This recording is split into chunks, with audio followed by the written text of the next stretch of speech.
নমস্কার বন্ধুরা, gate Indian food with বাসন্তী চ্যানেলে আপনাদের স্বাগত জানাই। আজকে আমার আরও একটা খুব মজাদার সুন্দর রেসিপি, যেরকম সোজা সেরকম খেতেও খুব ভালো আর খুব তাড়াতাড়ি হয়ে যায়। চলুন আজকে আমি কি রেসিপি করব সেটাই আপনাদের দেখাবো।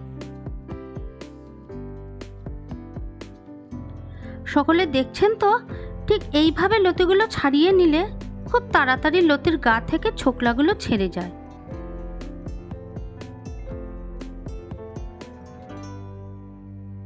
এইভাবে লম্বা লম্বা করে কেটে নিতে হবে। সমস্ত লতিগুলো কেটে নেওয়ার পরে খুব ভালো করে ধুয়ে পরিষ্কার করে নেবেন। অবশ্যই ভালো করে জল ঝরিয়ে নেবেন।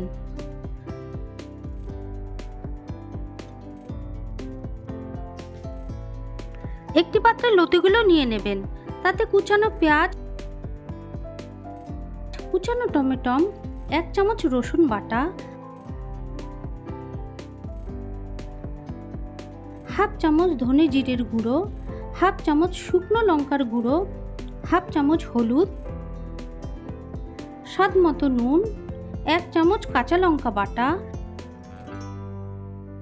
কিছুটা পরিমাণ সর্ষের তেল দিয়ে দেবেন। সমস্ত কিছু একসাথে ম্যারিনেট করে নিতে হবে।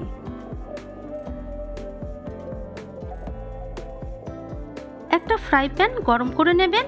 তাতে কিছুটা সর্ষের তেল গরম করে নেবেন। হলুদ ও নুন দিয়ে কেটে রাখা চিংড়ি মাছগুলো হালকা করে ভেজে নেবেন।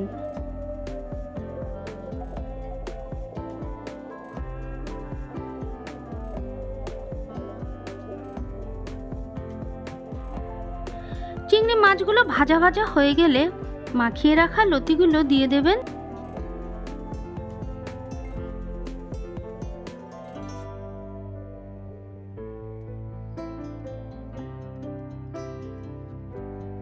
পাঁচ মিনিট পরে ঢাকনা খুলে আবারও একটু দেখে নাড়িয়ে চাড়িয়ে ঢাকনা বন্ধ করে দেবেন।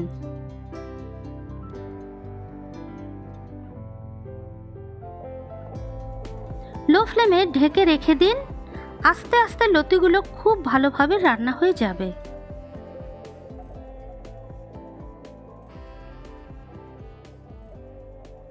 কত সুন্দর সিদ্ধ হয়ে গেছে, কত সহজে কচুরলতি হয়ে গেল। এইভাবে রান্না করে খেয়ে দেখবেন, খুব ভালো খেতে হয়।